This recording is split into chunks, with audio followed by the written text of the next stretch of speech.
All right, Saagar, what are you looking at? One of the most dishonest tricks in Washington is tying an unpopular measure or law onto something that is broadly popular or inoffensive.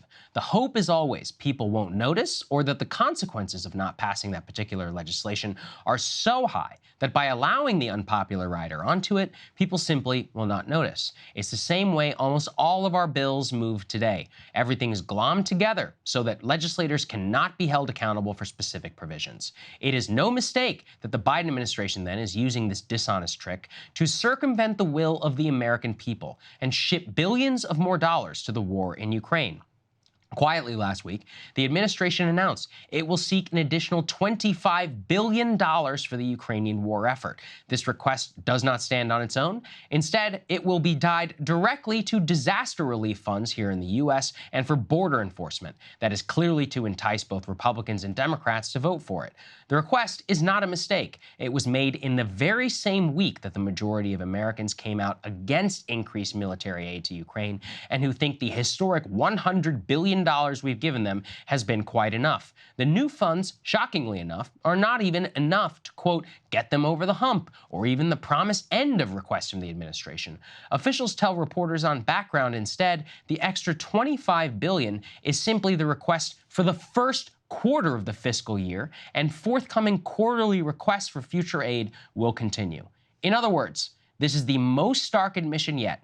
The funding requests will never end. $25 billion a quarter is now the standard, and the Biden administration expects the United States of America to pony up some $100 billion a year for the foreseeable future.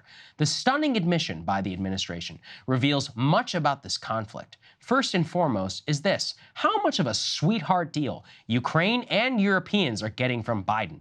To understand how historic U.S. aid to Ukraine already has been, consider it in this context. The Marshall Plan, which was the total commitment to all of non-Soviet Europe to rebuild them after World War II, cost $150 billion inflation adjusted for today.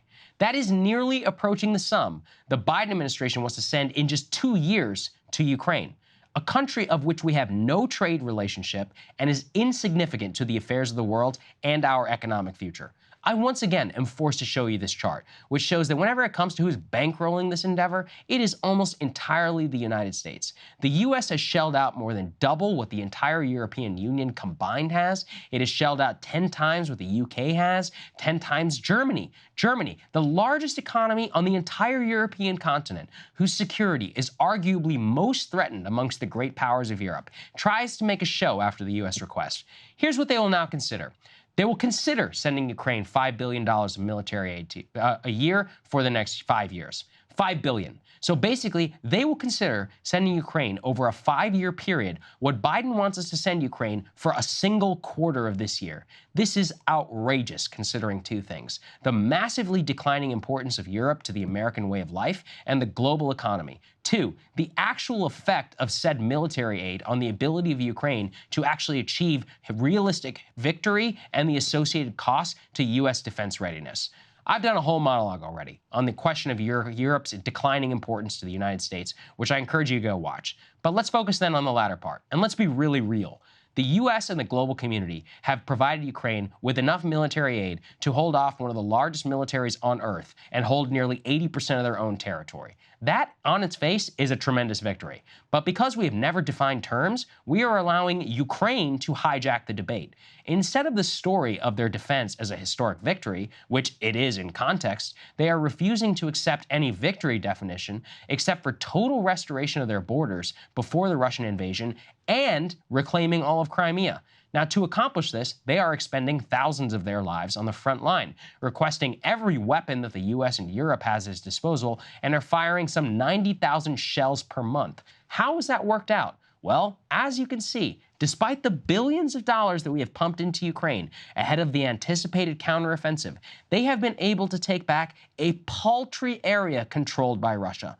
On a meaningful level, it is negligible. It basically looks like a battle line from the First World War. This is with the constant pressure on the front line, firing more shells in a month than the U.S. is able to produce in 4 months, even with higher production quotas. Ukraine firsters here in the United States are already changing their tune. They say continued aid to Ukraine, no, it's not about this year. Now they're riding off the counteroffensive. Now it's about the next year. The Wall Street Journal lays out this view. Since Ukraine was unable to achieve this year, maybe they can do it next year, but only if we send them even more weapons, more advanced weapon systems like F-16s, more tanks. Maybe, just maybe, that'll give them a chance then. There will always be just one more weird trick that the Ukraine firsters can come up with, which may just turn the tide of battle. All it takes is a compliant population willing to watch as we ship hundreds of billions into a conflict zone that is grinding through conscripts on both sides and endangering global security over a matter, again, which does not matter to us at all. The brutal truth is that an extra $25 billion is not going to do a damn thing, considering how much they've already chewed through and the results that they themselves have to show for it. This is especially true when aid to Ukraine is directly cannibalizing actively available arms for the United States military and our allies, which actually matter to our security and our economy, like Taiwan.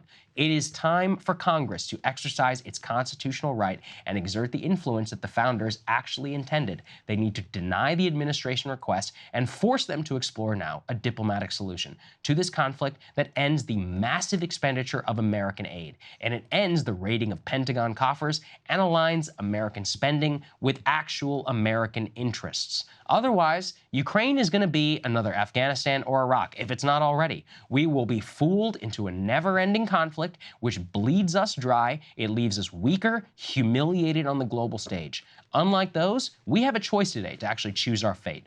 We need to make the right one, and we need to end this thing once and for all. I mean, it is how unbelievable. Hey guys, obviously I had a lot of thoughts on what Saagar had to say there. So if you want to see my thoughts on this monologue and every other Saagar monologue, make sure you subscribe at breakingpoints.com.